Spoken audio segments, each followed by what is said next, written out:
Two cameras are rolling, GoPro's rolling. We're getting the other BTS camera rolling. We're good to go. Take one. You rolling? Just a second. I'm gonna clear out of here. I think actually when you first hit the set, they want you to have your mask on. All right. Stand by right here. How you doing? Oh, yes. The mask is now off. Guess I'm not going to need this, right?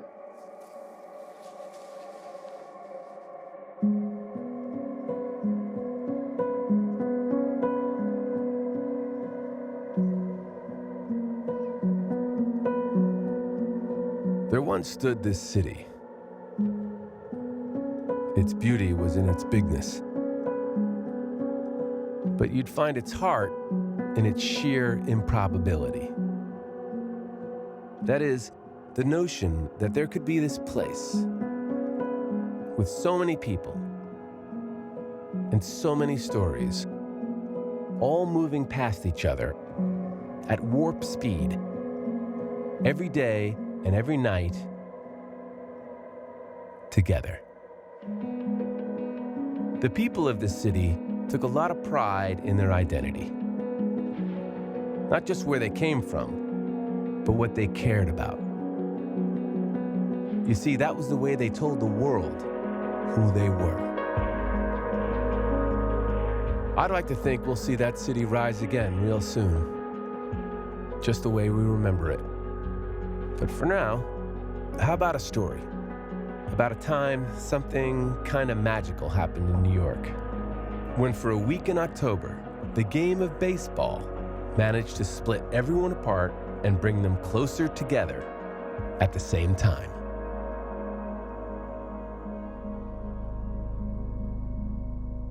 Baseball is a necessary part of our lifestyle in New York. It's unlike other sports to me. I mean, you play football once a week, you play basketball a couple of 2 to 3 times a week, hockey the same.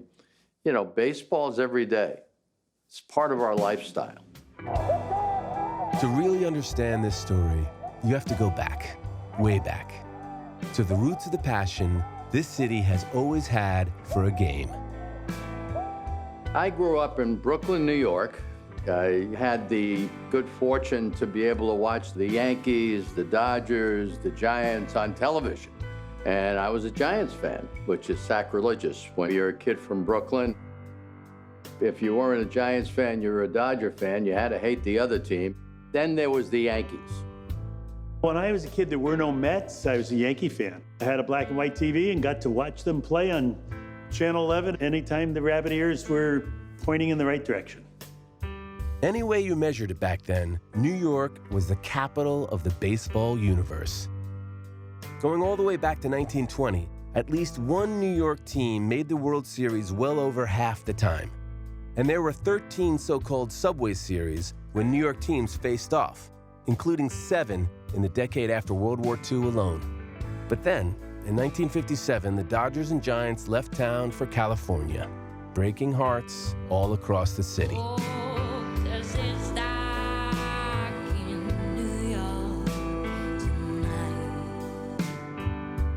The Yankees stayed the Yankees.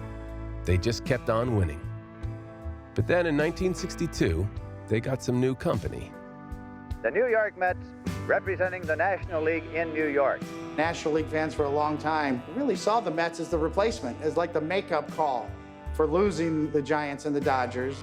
I grew up in New Jersey, and my father was all about the underdog.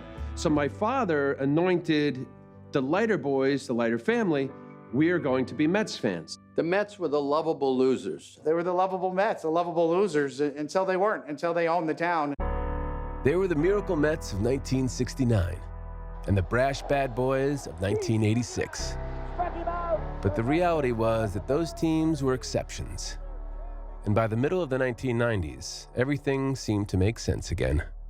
The Mets were struggling, and the Yankees were beginning a run of success as storied as any in their history. The Yankee run started with 2 things. Joe Torre showing up, managing that team and being the right manager at the right time, and then Derek Jeter showing up. You talk about pressure. Being the Yankees and wearing that uniform and having George peeking over your shoulder, you had to win. I've managed for a dozen years. I've had good years, I've had bad years. I have never been in a World Series. Joe Torre's 1996 Yankees were a mix of rising young stars and solid veterans. Champions of baseball! And they won owner George Steinbrenner the franchise's first World Series title in 18 years. That World Championship set the tone for the Yankee renaissance, so to speak. We were the team in the 90s that was catching all the headlines. You know, the Daily News and the New York Post. And I said, I don't want to win just one World Series. I want to win 3 in a row. In 1998, the Yankees won an astounding 114 regular season games, and then the World Series in a sweep. And the next year, they repeated the feat in October. World champions! But deep in the shadow of the dynasty taking shape in the Bronx, a transformation was quietly unfolding in Queens. I wanted to be successful. I wanted to develop young players and be something that our fans can be proud of. It could be. It might be. It is. Bobby was the right guy. Like I always say, when you play against Bobby, everyone wants to kill him, you know? But when you play with Bobby, you love him. In 1997, the Mets had their first winning season in 7 years. And the next May, the overachieving club made a blockbuster deal. The New York Mets have acquired Mike Piazza. For the superstar who could change everything. When the trade actually happened, like, we really were like teenage boys. We're like, we got Piazza. We now had our star, a generational player. How's it going? Hey, Mike, how are you? I think by law I have to keep this on for a little bit. I just need to see. That first year was definitely a lot of anxiety on my part. I put a lot of pressure on myself to produce and get the big hits when I first arrived. And then I just sort of relaxed and let my abilities take over and started hitting the ball very well. The Mets became a playoff team in 1999, falling just short of the World Series and a potential matchup with the Yankees. Then in 2000, they cruised to a second straight National League wild card. The Mets are going to the postseason for the second consecutive year. The interesting thing about the playoffs is it's not necessarily the best team talent-wise, it's a team that's playing the best. And we were fortunate. We came into the postseason with some momentum. Meanwhile, the Yankees, after all their successes, oddly seemed to run out of gas that September.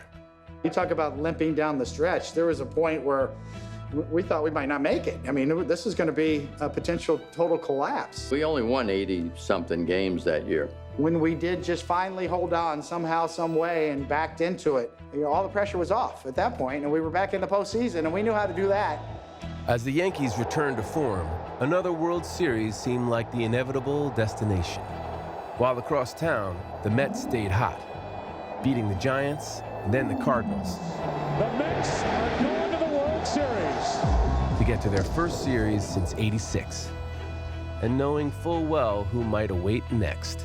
I can remember after we had clinched, we sat as a team and watched the Yankees play, and we rooted for the Yankees. You know, I'm sure the Mets wanted to play us, but I didn't want to play the Mets. Jeter hustles, fields, fires, got him! Ball game over.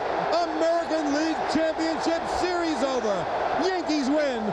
Every morning talk show that normally talks about cooking and music and fashion, it was Yankee Mets, Yankee Mets. The city of New York has gone nuts. No work, no schools, no nothing until the series is over. You really couldn't escape it. From the time you woke up in the morning till the time you went to sleep, it was all about New York-itis. Maybe the rest of the country will enjoy the spectacle of New Yorkers at war. And it gives the whole rest of the country more of a chance to hate New York. I don't blame them for disliking us. I live here. I don't like us.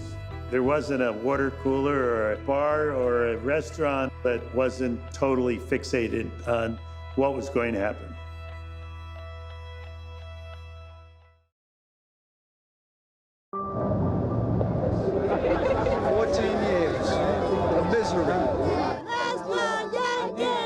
If you're a Yankee fan, you know nothing but winning. There's a sense of entitlement with the Yankees and expectation, and with the Mets, it's the other way. It's kind of like, oh no, what's going to happen next? Yankees in 7. Bobby Valentine's going to do something to make them lose the World Series. You watch. I think most Yankees fans, to be honest, they don't see the Mets really as a huge rival per se. We sort of look at the Mets as our little brother around the city. I'm a little brother, that upstart little brother in New York, trying to get over the hump, trying to get over the big bad Yankees. I was a Yankee hater more than anything growing up. Then as the Mets went to the World Series in '86, I sort of just fell in love with the energy of the team. I don't know if it's the underdog thing or just hating the Yankees. I mean, it could just be hating the Yankees. Kind of a defining thing, you know, if you're a Met fan, it defines who you are, and if you're a Yankee fan, it defines who you are, in this city, certainly. It's the Mets and them, you know. If you've noticed, I can't really say that team's name, so it's the Mets and them. They'll be talking about this 40 years from now, and we're here now. Sir, over here. This way, please, over here. He's doing good, isn't he? He's smiling? It's good. I can smile if he's smiling. Can you, gentlemen? I can't, because I want it to be good. Enjoy it. Thank you. Just have fun. Thanks a lot, Joe. Meet the Mets, greet the Mets. Come on out and sweep the Mets. Yanks in 4. 4 games. Think of the all by yourself? Thought that by myself. You thought of it by yourself. Game 1, Yankee Stadium, beautiful night, and I'm looking in, and I remember just taking it in. I'm telling you, it was one of those, absorb this, I don't know if this will ever happen again, and just to see distinctly the fans and the excitement and the music, I felt it. You could say baseball's a game that's always very conscious of its history.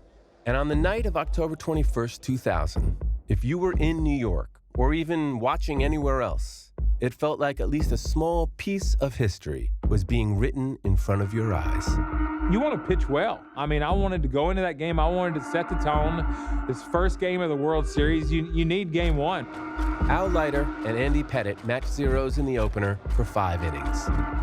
And then came a play that to many on both sides did nothing less than embody the very fates of the two teams on the field. And it's Zeal. I know that his nitro zone is down and in, and I tried to throw a cutter, and I left it on the plate, and he hit it. Zeal into left field, well hit. It looked like it was going to be a home run. In fact, if you talk to Todd right now, he's not so sure it wasn't a home run. I left the box and quite honestly was surprised. Timo thinking home run. I think Todd even did a fist bump. Off the top of the wall. 3 inches higher, the ball goes over the fence. I mean, how does that happen? It hits the very corner of the wall and bounces back. And I think the most confused guy on the field was Todd Zeal. When I looked up, I was surprised to see that it was going to be a close play. The reality is the Justice, Jeter, Posada relay really made that play. Into third is Perez. They bring him around. Throw to the plate by Jeter. Great throw. Inning over. Timo Perez doesn't run hard starting right there. And that cost the Mets the lead. Inexcusable right there. This day, we always keep thinking about it. What would happen if Timo don't stop and start jumping? This Yankee team, you make mistakes against them, and they strike. I rooted for both teams my whole life. The chances that one always sucked while the other one was good. In the bottom of that 6th inning, the Yankees got 2 on for David Justice. 1 ball, 1 strike on Justice. Into left center field. Payton won't get there. Up against the wall. 2 runs will score. 2-0 Yankees. I made one mistake. I threw a curveball to David Justice. He went to left center field. He scored 2. But the Mets came right back to tie the game in the 7th and Chase Pettitte. This game is tied. And then even took the lead. Slow roller, tough play. Brocious with a bare hand. Safe, and the Mets take the lead. That's what I'm talking about. I left the game with a lead, damn it. But, you know, stuff happens. First Subway Series in 44 years. The Mets 2 outs away from a victory in Game 1. The 9th inning rally started when Paul O'Neill drew a 10-pitch walk. And the Yankees, as was their way, found a way. 1 ball, 1 strike. In the air to left. O'Neill will tag. The throw by McEwing into third, and it's a 3-3 game in the ninth. 3 innings later, what felt all but preordained became reality. 3-3 in the 12th. Vizcaíno, left field, base hit. Yankees win game 1. It was a heartbreaker out of the gate. We felt like we had an opportunity to take the first one at Yankee Stadium, which would have been a huge momentum boost for us. I think we felt a little drained after that 11-inning defeat. I think it was 12 innings. Oh, was it? 12. All right, well, you cut me out then, yeah. God, I thought it was 11.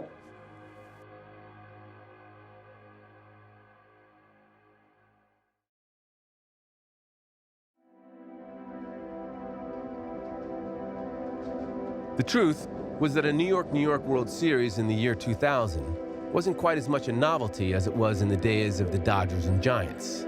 There are interleague games, and then there is the New York interleague game. The Subway Series tonight is for real. 3 years earlier, the advent of interleague baseball had made Mets-Yankees games a new, instantly beloved rite of summer. It wasn't about anything else but bragging rights. You have like family members in the same family just fighting. It's like a war. Of course, you have to hear them with their whatever, how many championships. We're like, nobody cares about that. It really made the separation of the fan bases have to now come together and, argue about it, fight about it. The crazies are out this afternoon. Woo, look at that thing. I think the thing that was good for the Yankees about the Mets is it brought out the best in us, that we were playing for these extra stakes of who owned New York and who was going to be able to walk around with their heads high. That might be going a little too far. Those are sellout crowds, and Shea Stadium was half Yankee fans, and Yankee Stadium for the first time really had half Mets fans in there, and they were loud. The very first Subway Series game, for 2.5 hours straight, the fans just screamed, "Let's go Mets, let's go Yankees."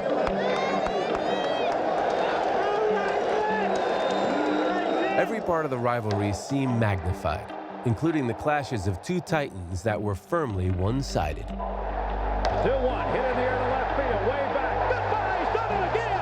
Mike Piazza off Clemens. It was one of the great confrontations of pitcher and hitter, and Mike won more often than not. And when the teams faced off in the summer of 2000, the animosity took on a whole new edge. Roger's going to throw inside. As pitchers, we don't want anybody to get comfortable in the batter's box. I don't think we're ever trying to throw at someone's head. And Clemens 0-1, it hit him. And Piazza goes down, he's on his back. Roger threw this fastball that seemed to ride in. Bingo, got hit. It was really scary to see him laid out on the field like that. I think actually it hit Mike Piazza between the NY. Anytime you throw the ball as hard as he does and you throw a ball around someone's head like that, it's very dangerous. It was a little fit to be tied. Wasn't very happy about it. Mike was our guy. It wasn't just hitting some dude on our lineup in the head. I don't think there's a question about it. Roger wanted to come in hard. There's a difference between getting a guy feeling uncomfortable and the difference between hitting him in the noggin. And that sort of set the tone, for our whole relationship. After that, it was like more than two teams playing each other. This is getting a little bit too personal. You've got the New York media, and it's going to be magnified. They're already talking about the next time these two play. And we welcome you back to Yankee Stadium. One of the stories within this big story of the Subway Series is Roger Clemens having to face again Mike Piazza. There was so much drama leading up into that. The media in New York was just beating it like crazy. Piazza said that he doesn't respect Roger Clemens anymore. Oh, I thought that was disgusting. It took away all of the spectacular drama of us playing the Yankees. It was a damn shame. Would you be surprised if he ran one inside on him here in the first inning? I think if I were Clemens, that's exactly what I would do. You get hit, that's part of the game, and you got to be like a race car driver. If you're afraid to get into an accident, you're afraid to get hit and step into that box, you're done. You might as well retire. Piazza 7 out of 12 in his career against Clemens with 3 home runs, 9 RBIs. Everyone's like, well, what are you going to do if he hits you again? I said, well, then I'm going to go get him. It was the most anticipated moment in sports for sure in 2000. The barrel of the bat comes back at Roger Clemens, and he fires the bat back toward Piazza, who is going down the first baseline. It was crazy to watch because you're like, what in the world? I think Roger lost his mind for a second. That is all Roger Clemens there. Like a high school middle linebacker, you know, in a Texas football game. He was almost frothing at the mouth. When he throws the bat, I thought it was the stupidest thing I ever saw on a baseball field. What did he say? I think he said it was the ball, and we just kind of were very confused. All of a sudden, something's coming at me, and he says, I swear I thought it was the ball. I didn't know he was there. I was just throwing the bat. My take is there's an instinctive thing to every human being. There was no thought. I'm sure of that. I don't know. You'd have to ask Roger. All right, camera's rolling. Marker. Subway Series, Clemens, take one.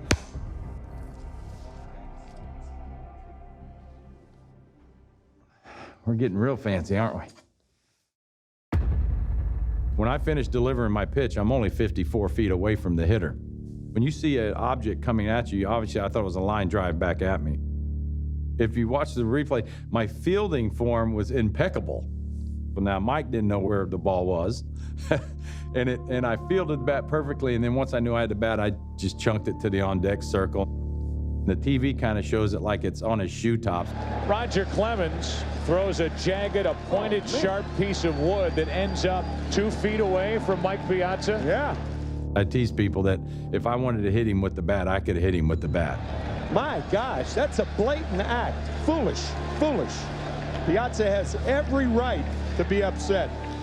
Bench is softly emptied, and some words were said, and I basically told the umpire, give me another ball so we can get this at bat over with, because I don't want it to be bigger than the World Series.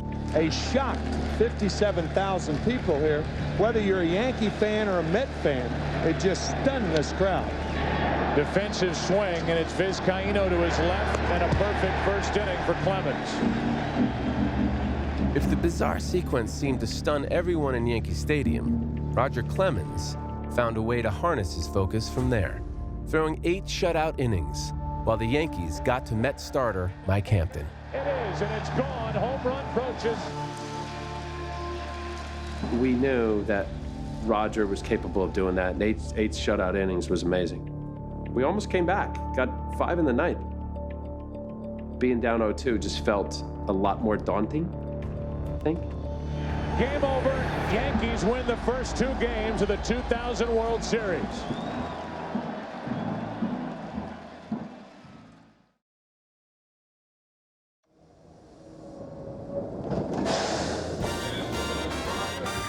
Get ready. Get ready. Let's get a forfeit. Over. Well, we welcome you back to Shea Stadium in Game 3. The New York Mets tonight will try to avoid falling into a 3-0 hole in this series. Shea, older stadium, the visiting clubhouse is just awful. Well, word got back to Mr. Steinbrenner, and next thing you know, there's 2 huge furniture trucks outside Shea Stadium, and they're unloading like recliners and sofas. I guess George wasn't going to stand for it. Like a Seinfeld episode, he didn't like the fact that we were sitting in front of lockers with Mets chairs on the insignia on the chairs, so he had to bring in all the Yankee furniture. Your 2000 National League champion, New York Mets. Hey, nobody else loves Shea, but it's our home, and if you come into our home, you're going to have to work to get out of there with a victory, so we felt good going back to Shea. I'm a swing New York fan, but I love New York, so it's hard to take sides. The Clemens incident kind of sent me over to the Mets side, I gotta say. What's been lost in everything that happened in Game 2, the Yankees now have won 14 consecutive World Series games. We never took anything for granted. That was the best part about that Yankee group of players. You take this seriously. Just because we won the first 2 games, this could easily turn around on us. The pitching matchup in Game 3 of the Subway Series in so many ways reflected the personalities of the teams. The mystical Orlando El Duque Hernandez, who'd never lost a postseason game, against the gutty, unheralded Mets righty, Rick Reed. Reed, a strong start here tonight. 6 innings, 2 runs on 6 hits. The score would still be 2-2 going into the bottom of the 8th, with El Duque still on the mound. and another unsung Met hero, Benny Agbayani, at the plate. If I didn't run fast, I at least ran hard. Digging for the play to the next hit. A 3-2 eighth-inning lead. When Benny hit that double and scored those runs, I mean, you know, crazy. Like, I thought that play was going to come down. Right side should end the game. Mets win game 3. People thinking they're going to beat us in 4 games. But look at now we 2-1.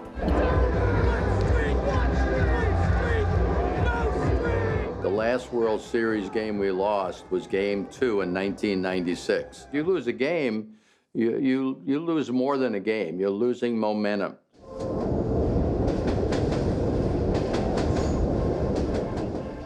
You gotta believe. You gotta believe. Mets in 7. We gotta take it tonight or tomorrow night. Mets in 7, baby. 7. Mets in 7. Did you guys take the subway here? I didn't. Did you wish you did? I wish I did, actually, and then because I missed the smell of urine. I took a limousine service called Subway Limo. Okay, we're down by 1. We got 2 more at Shea Stadium. It did feel a lot better. It did, going into Game 4. With the pre-game festivities filled with Met stars of the past, it suddenly felt like the kids from Queens might be ready to seize back the series. But there was at least one Yankee who, as ever, was a portrait of utter cool. A Yankee, preternaturally confident in his charmed destiny. I remember switching the lineup around a little bit. I put Jeter in the leadoff spot in Game 4. Before the game, he walked by me. He says, "I got this, Mr. T." Derek was a guy that you knew comes to play in the big games. You can't say it enough. Derek's just going to do special things. Leave it up to the captain to always come through when we need something big to happen. Well hit into left field. Back at the track at the wall. The first pitch of the night is gone. Derek Jeter starts it with a bang. Derek Jeter. That was a huge start for us because you sort of grabbed the momentum and got it back on your side. That just sent a message that it was going to turn out all right for the Yanks. Yet even when the Yankees stretched their early lead to 3-0, the Mets didn't get the message so quickly. Piazza gets into one to left field. Back at the wall. Goodbye. 2-run homer Piazza. It's a 1-run game. I remember saying to Zimmer, I can't have Nagel pitch to Piazza again. And so with nobody on and 2 out in the 5th, the Yankees up 3-2, and Denny Nagel 1 batter away from qualifying for a World Series win, out came Torre from the dugout. I have to be loyal to the 25 before I'm loyal to the 1. Look at the stunned expression on Denny Nagel's face looking at Joe Torre. When I reached for the ball, I haven't had a conversation with him since. I can't blame him, but I felt I had a job to do. Piazza will take on former New York Met David Cone. Bringing in Coney, even though he wasn't the David Cone of a couple of years previous, the part that you trusted was the heart that Coney has. So I just took a shot.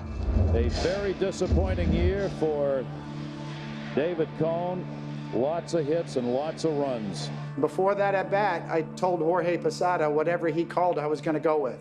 I would not shake off his sign.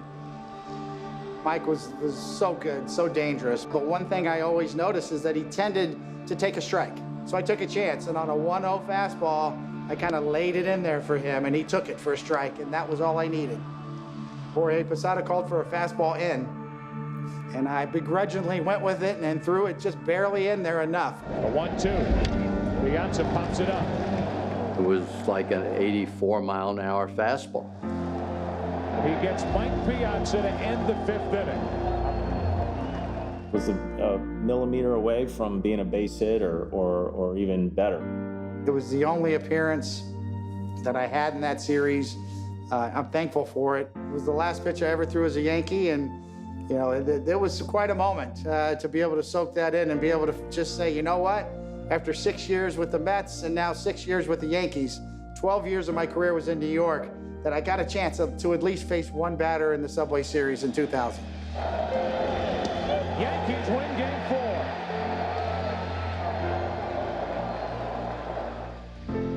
When you're playing these types of games, when runs kind of hard to come by, you want to score early. So, I got a good pitch to hit, and I hit it well, and fortunately, it carried out.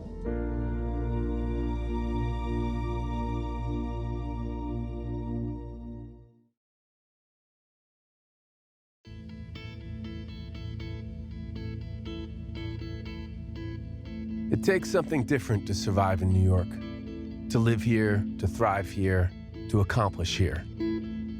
If you're not from New York, you might roll your eyes at that kind of self-anointed exceptionalism. But maybe that's precisely why you don't live here. When people come here and they win here, it can feel like they're invincible, like their successes are just inevitabilities. And even if you're not winning, you never give up on the kind of miracles you'd swear are coming. Right up until you take your last breath. Well, here they are again, the world champion Yankees on the verge, one win away from their third consecutive world title. The New York Mets have never been eliminated at home in a postseason series. We don't want to see somebody celebrate on our turf. We've got to win tonight. This isn't over. It would be a reprise of the Game 1 matchup. Al Leiter against Andy Pettitte. You knew you were going to have to earn it because of Leiter and, of course, Pettitte, and they went at it. Bernie Williams led off the second for the Yanks, one of the faces of the dynasty, who'd struggled to do anything at all in the series. Bernie Williams here in the second, no score. It's not like you really forget how to hit. I've been doing this since I was 8 years old. I just want to try to not have one of those stretches when it really counts. At some point, something is going to happen. Something has to give.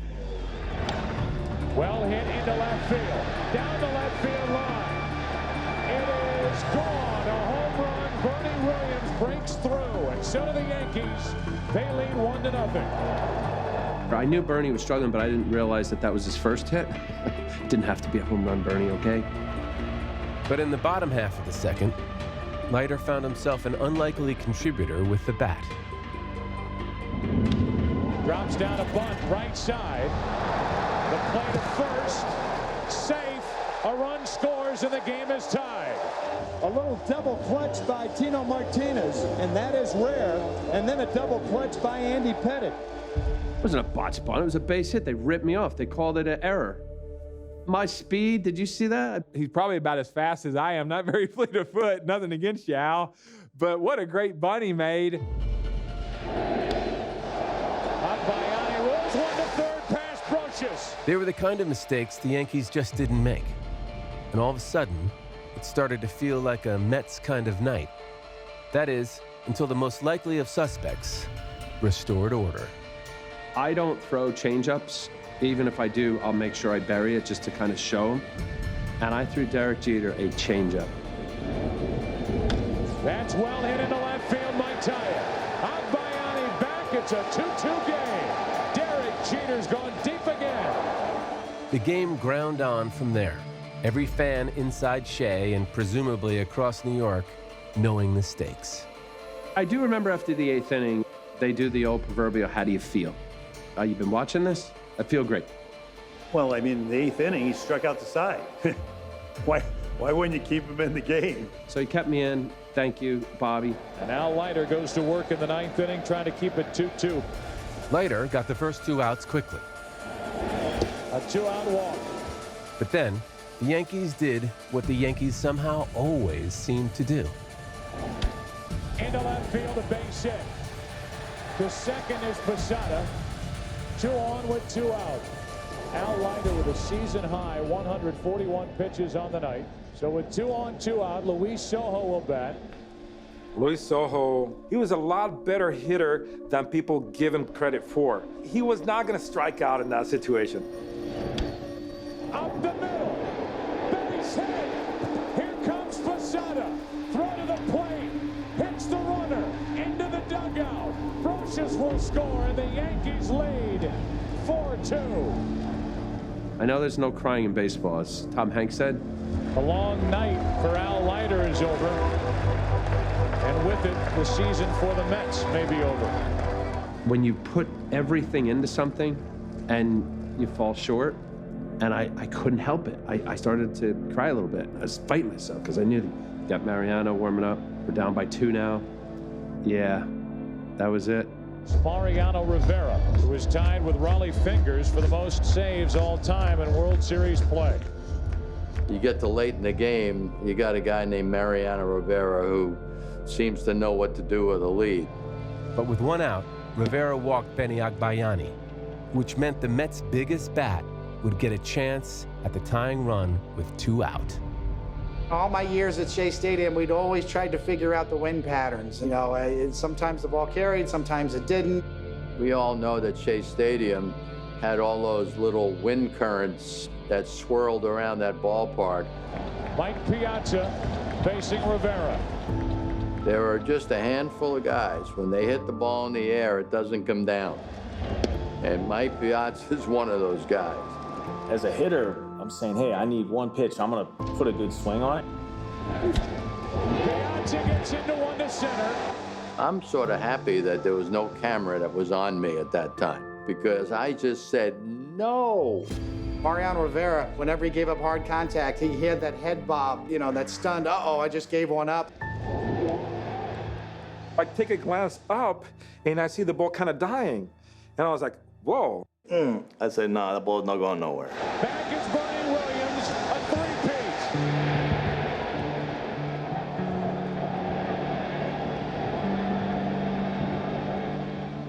I saw Bernie Williams get on 1 knee, and I wanted to get on that knee with him, trust me. I don't remember much after that. It's never fun to make a last out of a game, but let alone the last out of the World Series. But you have to kind of rationalize it and find some sort of positive out of a negative. I remember getting Joe up on our shoulders and carrying him off the field as king of New York. The icing on the cake was to beat the Mets. And even if you have won it a few times, it never gets old. It's difficult to build a dynasty in this day and age. Well, Joe Torre, George Steinbrenner have done just that.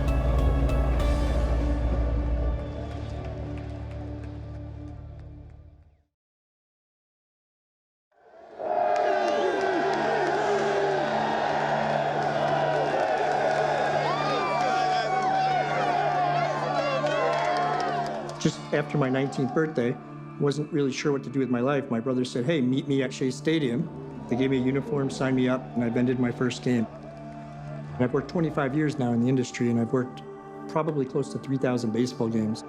There was nothing like the Subway Series. It was the most exciting week I've ever experienced in the stadium world. It was a good World Series, but damn it, we lost. I remember really the whole series being fairly close. All those games were very close. They could have gone either way. That whole city stood still and was watching those games. History has taught us when things are going well, enjoy them, because they can change in an instant. How about that last out? Oh my God, I still have the ball, and I'm gonna have everybody sign it though. Thank you. We had all these World Series under our belt, and everything was looking bright, and then everything changed. If the Subway Series felt like a little New York history unfolding before our eyes in October of 2000, there was no way anyone could have known the turn history was going to take less than a year later. I got woken by my friend who said something had happened at the World Trade Center. My wife called me and she told me, I think something really bad happened here in New York.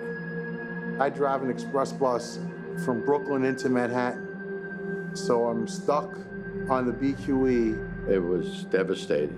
You know, all of a sudden, baseball was so unimportant. The September 11th attacks felt like they froze every aspect of life in New York. In the days after, the Mets and Yankees, with their season on pause, joined the relief efforts. In the split second where we saw sort of the worst of humanity on 9/11, this idea of total strangers coming together to support one another with limitless compassion. It was absolutely incredible. You know, just hearing people saying, the Yankees are here. Bernie Williams went up to this one woman and said, "I don't know what to say, but you look like you need a hug." We had an obligation besides playing baseball. We needed to be a distraction for a lot that was going on. And I would probably say that was probably my proudest moment. Not only being a Yankee, but being a New Yorker, being a human being, just contributing as much as I could to the healing of this nation. The Mets would play the first game back in New York, 10 days after the attacks. I'm a man of faith, and I just remember praying before the game. I said, just help me get through this night. And it's hit deep to left center. Andrew Jones on the run. This one has a chance. Home run! Mike Piazza, and the Mets lead 3-2. I don't believe it would have the same lingering storyline 20 years later if it was somebody else, right? Well, that may rank among the handful of most memorable home runs in the history of this ballpark. I don't know how much, but there was healing in all of that. Jeter hits it into right. Back at the wall. Game over. The Yankees would return to the postseason, captivating the city in a thrilling World Series, but coming up just short. After 9/11, I had an opportunity to work for the organization that was going to build the 9/11 memorial to help try and play my part in healing a wound right in the city that I love. But it also showed us 9/11 that we have an incredible amount of love for one another. It's a city that's taken its share of blows over time. But if the shock of 9/11 unfolded in minutes, the COVID-19 pandemic was a tragedy in slow motion. Driving through the city, I'm like, geez, this would be bustling with people at this time of the day. There's nobody here. This is a ghost town. I've never in my life seen it where Manhattan had nobody in it. I haven't worked since March 13th, so it feels really good to watch the Mets on TV, and then I'm like, wait a minute, that's my office. This city is very, very connected to their sports. I think it's a part of the pulse. It's a part of the heartbeat of New York City. New York always comes back. It always has. It always will. But one thing about New Yorkers, people are there for each other. Try to convince people that have never been to New York how tough it is. All they have to do is witness New York in turmoil. How warm and giving New Yorkers are when the chips are down. You could say the reason a place like New York matters is because it's really as much an idea as it is a city. The idea that so many people and so many stories can move past each other so quickly and so closely.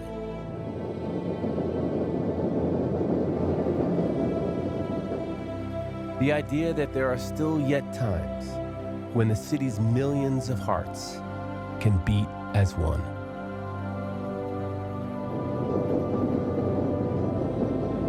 So while the 2000 Subway Series may seem like a long time ago right now, the truth is, looking back shouldn't be just a fun remembrance of what once was, but rather a small testament to what can be